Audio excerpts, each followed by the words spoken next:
I found 2 phones. Both were hers. Started small. My girlfriend, Sarah, had been acting differently for weeks. Glued to her phone, smiling at random messages, hiding her screen when I walked by. I told myself I was just overthinking. Maybe she was planning a surprise, or maybe I was just being insecure. But one night, she went to take a shower and left her phone on the nightstand. That never happened. Ever. I stared at it for a second, debating with myself. She had been so protective of it lately. Why would she just leave it out? Curiosity won. I picked it up, but right as I did, I heard another buzz from the bathroom. I froze. I walked over and saw it. Another phone on the counter, identical to the one in my hand. My stomach dropped. I picked up the second phone, heart pounding. Same wallpaper. Same case. I tried her usual passcode, unlocked. And then my world crashed. It was a whole different life. A different messaging app. Dozens of texts from a contact saved as "My Love Red Heart." I clicked the chat and there it was, weeks, maybe months of messages. Flirty texts. "I miss you" messages. Weekend plans. Selfies I had never seen before. Pictures of her in our apartment. But with someone else. I scrolled, feeling like I was going to throw up. "Last night was amazing. I wish I was waking up next to you instead." He has no idea. It's honestly too easy. I nearly dropped the phone. Then the bathroom door opened. Sarah walked out, towel wrapped around her, still drying her hair, until she saw me standing there, holding both her phones. She froze. Her face went pale for just a second before she tried to act casual. "Oh, what are you doing?" she asked, forcing a laugh. I held up both phones. My voice was steady, but inside, I was falling apart. "Why two?" Silence. She opened her mouth, then closed it again. I watched her brain scramble for an excuse. Finally, she sighed and rolled her eyes. "Babe, it's not what it looks like." I laughed. I actually laughed. "Not what it looks like?" I turned the phone screen toward her. "So this isn't you? Texting some dude about how last night was amazing? Saying it's too easy to fool me?" Her eyes flicked to the screen, then back to me. I saw something shift in her face. The guilt was gone. Now she looked annoyed. "You went through my phone?" she snapped. "That's a total invasion of privacy." Hysterica here. "You're cheating on me, and I'm the bad guy." She crossed her arms, all defensive now. "Look, if you weren't so paranoid and controlling, maybe I wouldn't have to keep things from you." I almost lost it right then and there. "Keep things from me?" "Yeah," she scoffed. "You're always so clingy, always questioning everything I do. Honestly, I just needed someone who wasn't you." That one hit hard. I took a deep breath, trying to stay calm. "So, that's it? You've been lying to my face for months, and instead of owning up to it, you're blaming me?" She shrugged. "It's not my fault you found out this way." That was it. I dropped both phones onto the counter, turned around, and walked out. I heard her calling after me. Something about, "Wait, let's talk about this." But I didn't stop. I got in my car, hands shaking, and just drove. The aftermath. She tried calling. I blocked her. She texted from another number, saying we needed to talk like adults. I ignored it. Then, she tried guilt-tripping me. "I made a mistake, but you're really just going to throw away everything?" Yep, I was. Later, a mutual friend told me she had been seeing the guy for nearly 6 months. She had been telling him that I was just her crazy ex who wouldn't leave her alone, while we were still together. I wish I could say I was surprised. Instead of responding, I packed up my things and moved out of our apartment that same week. I left a single note on the kitchen counter. "Hope he was worth it." The fallout. After I left, I stayed at my brother's place for a few days, trying to wrap my head around everything. I barely slept. Every time I closed my eyes, I saw those messages. The ones where she laughed about how clueless I was. The ones where she told him she wished she could wake up next to him instead. I wasn't just heartbroken, I was humiliated. The worst part? I had no idea how long she had been planning to leave me. Had she ever even loved me?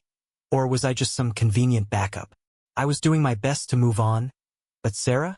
She wasn't done with me yet. The desperation phase. First, she acted like she didn't care. She didn't even try to deny what she did. Just tried to spin it like I was overreacting. She texted me from different numbers, alternating between gaslighting and guilt tripping. I mean, technically, we never defined our relationship as exclusive. I was going to break up with you anyway. So does it really matter? Wow, I make one mistake and you just disappear? I thought we were adults. You're really overreacting. He didn't mean anything. Yeah, sure. That's why she had an entire second phone just for him. When I ignored her, she switched tactics. Suddenly, I was getting apology texts. I don't know what I was thinking. I screwed up. I miss you. I miss us. I wish I could take it all back. Then came the biggest one. Can we please just meet and talk? That one almost got me. Almost. But I had already learned my lesson. I didn't respond. Then, just as suddenly as the apologies started, they stopped. The revenge phase. A week later, I got a text from a friend. Dude, what the hell is Sarah posting about you? I checked her social media, and there it was. A long, dramatic post about how I was controlling and insecure. How I never trusted her and invaded her privacy. How she had been miserable for months, but was too scared to leave. She even threw in some fake tears about how she had made a mistake, but that I had completely abandoned her and refused to work through it like an adult. Oh, and the best part? She posted pictures of us together, old ones, trying to make it look like she was heartbroken and I was the villain. I just laughed. I didn't respond, but our mutual friends definitely did. The truth comes out. Turns out I wasn't the only one she had been lying to. That guy she had been cheating on me with? Yeah, he thought she was single.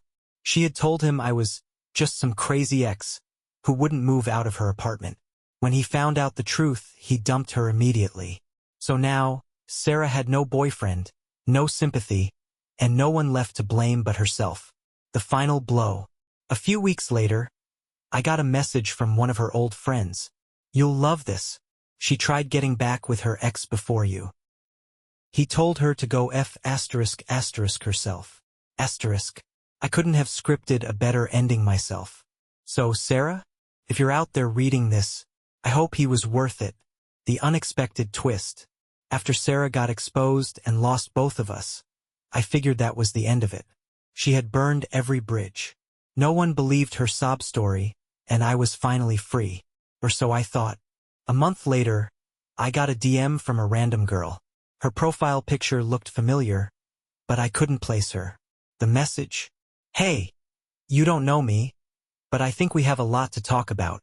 Curious, I responded. Okay? Who are you? Her next message sent a chill down my spine. I'm Sarah's ex, the one before you. And trust me, you're not the first one she's done this to. The other side of the story. We ended up hopping on a call, and that's when I got the full picture. Apparently, Sarah had pulled this exact same stunt before. Different guy, same playbook. Secret second phone. Juggling two relationships at once. Gaslighting and guilt-tripping when caught. Playing the victim after getting exposed.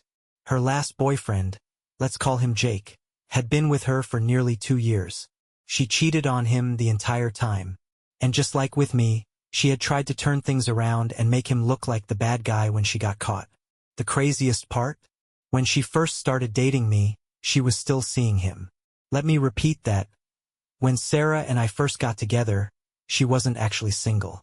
She had overlapped both of us for months before finally ditching Jake. I felt sick. Jake laughed bitterly. Man, I wish I could say I was surprised. He told me that after their breakup, Sarah had stalked him for months. Showing up at his work, leaving notes on his car, even trying to guilt his family into convincing him to take her back. At the time, I had no idea. She had told me that her ex was obsessed with her, and that he couldn't let go. Now, I realized that he was the one trying to escape her. And now, she was probably going to do the same to me. The stalker phase. Sure enough, within a week, weird things started happening. I started getting no-caller ID calls at random hours of the night.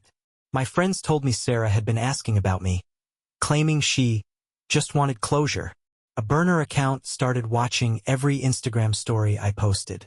One night, I swore I saw her car parked outside my gym.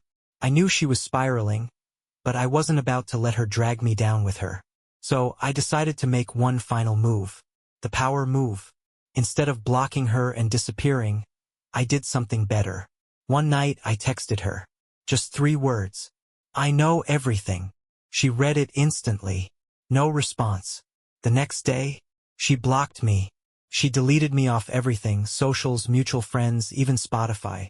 It was like she was erasing me from existence. And honestly, it was perfect. Sarah wasn't sorry. She wasn't heartbroken. She was just terrified that I had finally figured her out. And that's how I knew I had won. Final update. Where is she now? It's been nearly a year since this all went down. And from what I hear, Sarah is still Sarah. She's bounced through a few new relationships, each one ending in disaster. I moved on. I met someone new, someone honest, someone who doesn't need a second phone. But every now and then, I still get a random no-caller ID call late at night. And I can't help but wonder, is it her? Ви сказали. Можеш продовжувати далі розгортати цікавий сюжет. Програма ChatGPT сказала. The haunting. Months passed, and life was good. I had moved on, started dating someone new, and left Sarah in the past. Or so I thought. The no-caller ID calls never fully stopped. Sometimes I'd get them once a week, sometimes I'd go a month without one. But they always came back, always late at night, always just silence on the other end. At first, I ignored it, but after a while I started to notice other things. A few of my passwords got reset randomly, nothing major, just little things like my old email and a streaming account I barely used. A fake Instagram account followed my girlfriend, then unfollowed when she didn't accept the request. My Venmo got a request from a burner account for $1 with the note, "Miss me." That one made my blood run cold. I wasn't an idiot, I knew it was Sarah. But why now? What did she want? I wasn't going to play her game. I ignored everything. Until one night, when she stopped hiding. The face-to-face encounter. It was a Friday night, and I was out with my girlfriend and some friends at a bar downtown. Everything was normal until my buddy nudged me. "Dude, don't look now." "But, isn't that your ex?" My stomach dropped.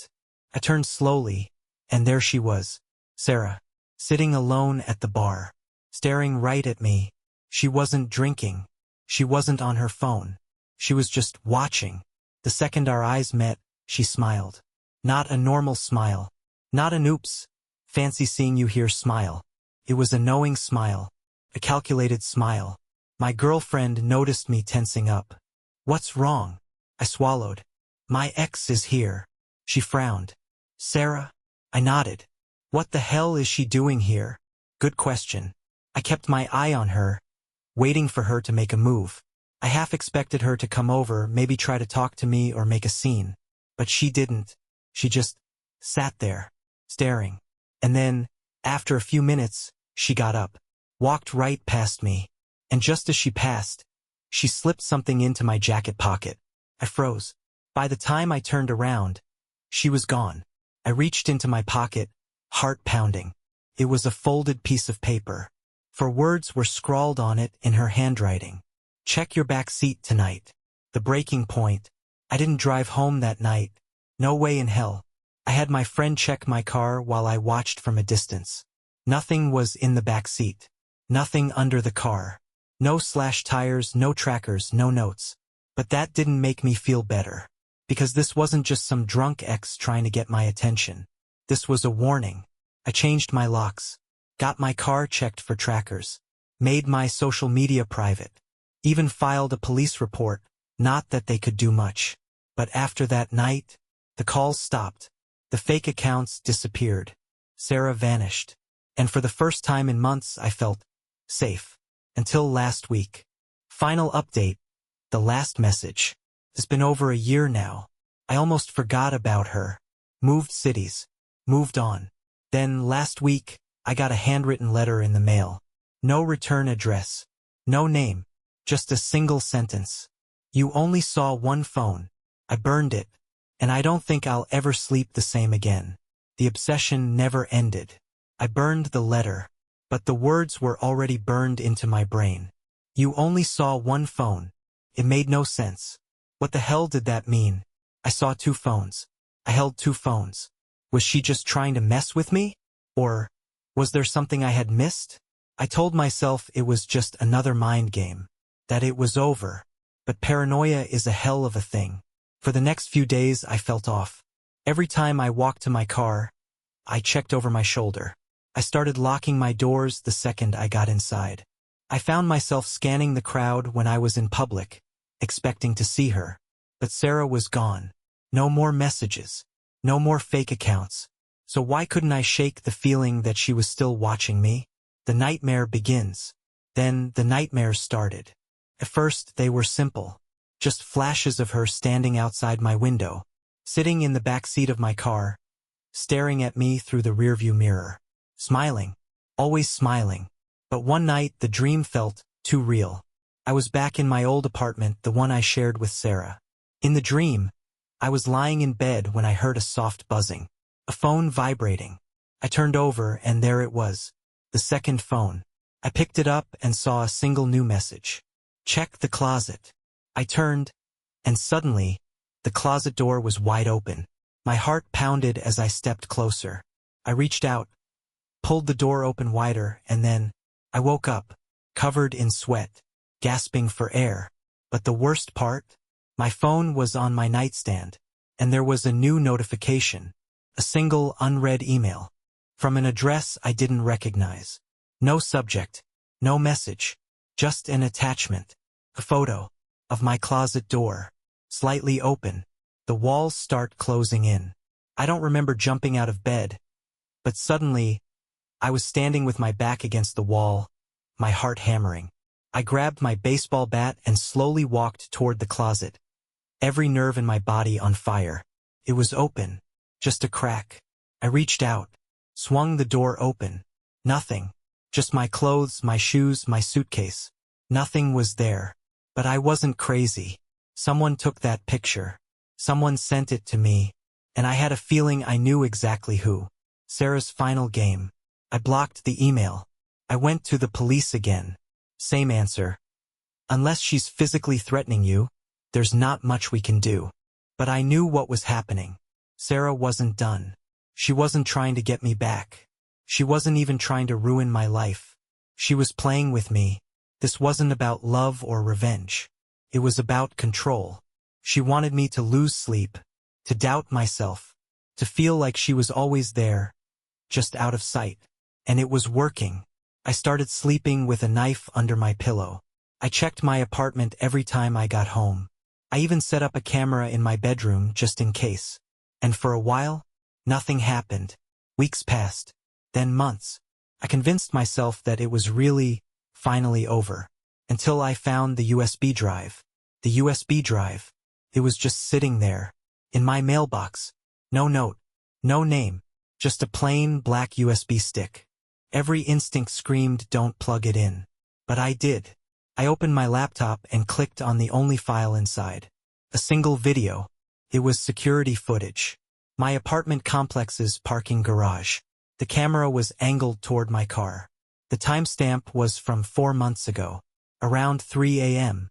At first, the video looked normal. Just a still shot of my parked car, empty spaces around it. Nothing moving. But then, at the 2-minute mark, a figure stepped into the frame. A woman. She walked up to my car. Stood next to the driver's side door. Then, slowly, she turned to face the camera. Even though the footage was grainy, I knew exactly who it was. Sarah. She was smiling. Then, she reached into her coat and pulled out a third phone. She held it up, stared at the screen for a moment, and then placed it on top of my car. The video cut out. I checked the timestamp again. For months ago. I never saw that phone. I never found it. The last straw. That was it. I picked a bake. Called my job and told them I was taking a leave of absence. Cancelled my lease. And I got the hell out. I moved to a new city, changed my number, deleted my social media. I even got a P.O. box instead of giving out my real address. I refused to play her game anymore. And just like that, everything stopped. No more letters. No more calls. No more nightmares. For the first time in over a year, I finally felt like she was gone. Final update, 2 years later. I rebuilt my life. New job. New relationship. New everything. Sarah became just a story I told over drinks. A cautionary tale about ignoring red flags. Until last night, I was going through some old boxes, looking for a charger, when I found something I didn't recognize. A small, black phone. I picked it up, pressed the power button. The screen lit up. A text message popped up. Unread. From unknown. Received 2 years ago. I hesitated, then opened it. A single message. Found you. The breaking point. The next few nights I barely slept. I kept checking my phone, waiting for another email. Another sign that Sarah wasn't done with me. But nothing came. For a moment I thought maybe it really was over. Until I got home from work one evening and noticed something that made my blood run cold. My front door was unlocked. I was sure I had locked it before I left. My hands were shaking as I reached for the handle. I took a deep breath, pushed the door open, and stepped inside. Everything looked normal. The kitchen, the living room, untouched. No signs of a break-in. But then I turned the corner into my bedroom. And my closet door was wide open. The third phone. I stood frozen in the doorway, my heart pounding in my chest. I knew I hadn't left my closet open. I walked over slowly, my breath shallow, and peeked inside. Nothing. No one was there. But then I saw it, sitting neatly on my nightstand. A third phone. I didn't touch it at first. I just stared at it, trying to convince myself I was imagining things. But no, I wasn't. This was real. And then, as I reached for it, it vibrated. A single message appeared on the screen. Unknown number. Now you see. Losing control. I grabbed the phone and ran. I didn't even stop to grab my keys. I just bolted out of my apartment and drove straight to my best friend's place. When I got there, I threw the phone on the counter. My friend, Matt, looked at me like I was insane. Dude, what the hell is going on? I told him everything. The calls, the letter, the closet photo, and now, the third phone. Matt picked it up, frowning. It's a burner phone, he muttered. No lock screen. No apps. Just texts. I swallowed hard. Open them. He hesitated, then tapped into the messages. His face went pale. I grabbed the phone from him and scrolled through the conversation. It was all Sarah. He's still so clueless. I can't wait to see his face. Do you think he'll finally understand? He's always been so easy to manipulate. But the worst part? These messages weren't sent to me. There was another number in the conversation. Someone else was texting her. And their last message? He'll find out soon enough. The truth I never saw coming. My entire body went cold. This wasn't just Sarah. There was someone else. And they had been working together. Matt looked at me. Dude, I don't think she was just stalking you. I think she was setting you up for something. I felt like I couldn't breathe. Who the hell was she talking to? And what exactly was I supposed to find out? Because whatever it was, I wasn't sure I wanted to know. The setup. I sat there, staring at the phone, my heart pounding. Who the hell was she texting? For months, I thought Sarah had been acting alone. Just a psycho ex who couldn't let go. But this changed everything. She had help, and they had been planning something. The disappearance. I had no idea what to do next. The police had brushed me off before, and what was I going to tell them now? Hey, my ex left a creepy burner phone in my apartment and might be plotting something with an unknown person. They'd laugh me out of the station. So I did the only thing I could think of. I called Sarah. The number was disconnected. I tried her socials, gone. No Instagram, no Facebook, no LinkedIn. She had completely wiped herself off the internet.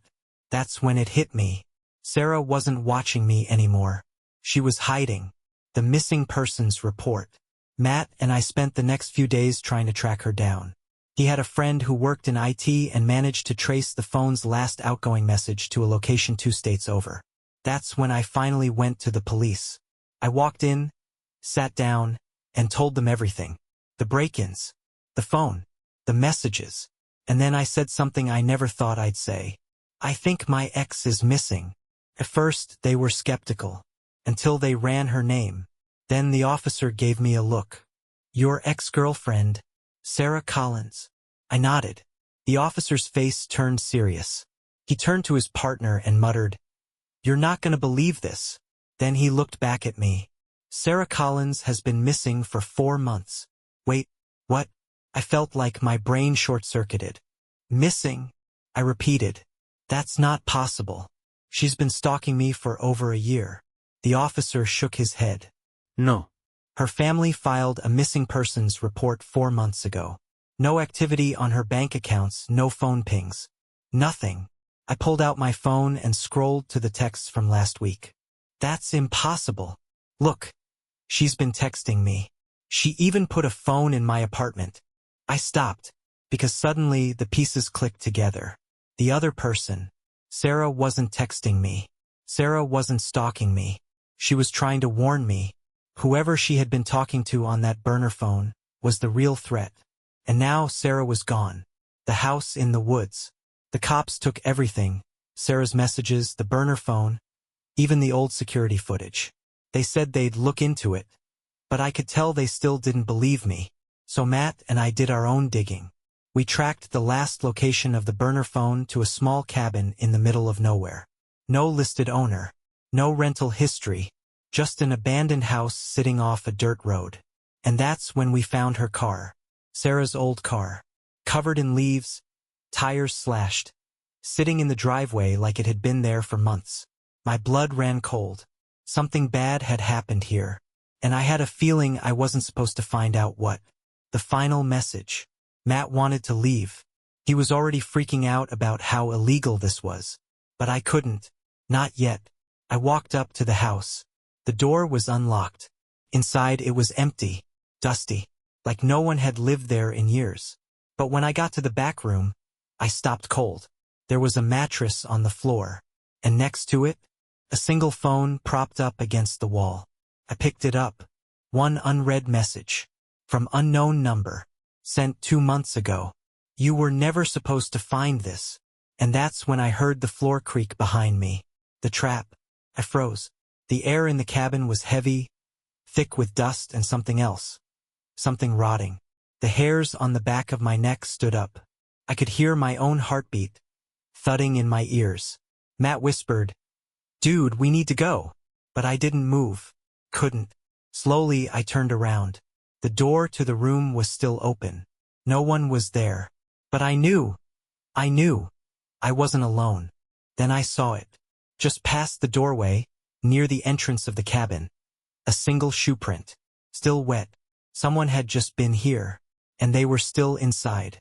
The chase. Matt grabbed my arm. We're leaving. Now. I didn't argue. We bolted. I could hear movement behind us. Someone shifting, footsteps too slow to be running but too deliberate to be normal. We hit the front door and sprinted for the car. My hands fumbled with the keys. Then, just as I got the engine started, bang! Something slammed against the back of the car. Matt screamed, Go! I floored it. Gravel kicked up behind us as we tore down the dirt road, headlights slicing through the darkness. I didn't look in the rearview mirror. I refused to, because I didn't want to see who or what had been standing behind us. The discovery. We drove straight to the police station. This time they listened. They sent officers to the cabin. When they came back, one of them looked physically ill. You're lucky you got out, he said. I swallowed. What did you find? The officer hesitated, then said, A trapdoor. In the back room. Hidden under the mattress. My stomach twisted. Inside that trapdoor? A small basement. A chair, bolted to the floor. Rope. And a phone recording. The last timestamp? An hour before we arrived. Who was it? The police searched the property but never found Sarah. But they found DNA. Some of it was hers. Some of it wasn't. And here's the thing. The DNA they found? It wasn't in the system. Meaning whoever had been down there, whoever Sarah had been talking to, wasn't someone the police had ever caught before. Someone who had done this before, and would probably do it again. Final update. 3 years later. Sarah was never found. The police ruled her as missing, presumed dead. No suspects. No leads. I moved across the country, changed my name online, got a security system and a concealed carry permit. For a long time I thought I was free, until last week. I got a new phone recently, new number. Only gave it to a handful of people. And yet, 2 nights ago I woke up to a single text. From a blocked number. No words. Just a photo. Of my backyard. Taken from inside my fence. And in the corner of the image, a phone. Sitting on the grass. Waiting for me to find it. The endgame. I didn't sleep that night. I sat in my living room. All the lights on. A knife in my hand. Staring at my phone. I wanted to believe it was a prank. A sick joke. But deep down I knew. It was them. Whoever had been working with Sarah. Whoever had been in that cabin. They had found me. And they weren't done. The phone in the yard. Morning came. The sun should have made me feel safe, but it didn't. Because the phone was still there. Sitting in the grass. Waiting. I stepped outside. My skin crawling. And slowly picked it up. The second my fingers touched it, the screen lit up. A video started playing. The video. The footage was grainy, black and white. Security camera footage. And then I realized it was my house. A shot of my living room from the outside. I watched as the front door slowly creaked open on the screen. Then a figure stepped inside. I gripped the phone tighter. The timestamp said 4:03 a.m. While I was asleep. They had been inside my house, watching me, and then the final frame of the video. The figure turns toward the camera. I expected a mask, a hood, some shadowy, faceless threat. But no, it was a woman, and it wasn't Sarah. The truth hits me. I dropped the phone like it had burned me. My heart was hammering, my stomach twisted. This whole time I thought Sarah was the threat. I thought she had been behind everything. But Sarah had been running from this person, the one who had lured her in, the one who had erased her, the real mastermind. And now they were coming for me. The knock at the door. I stumbled back inside, locked every door, every window. My mind was racing. Who was she? Why me? What did she want? Then, knock, knock, knock. My breath caught in my throat. I turned, heart pounding. The front door. Through the peephole I saw a woman, calm, smiling, and in her hand, a phone. She held it up slowly, her thumb hovering over the screen. Then, with a small, knowing smile, she pressed play. My phone vibrated. A new message. I swallowed hard and looked down. Unknown number. Time's up. Let me in. The screen goes black.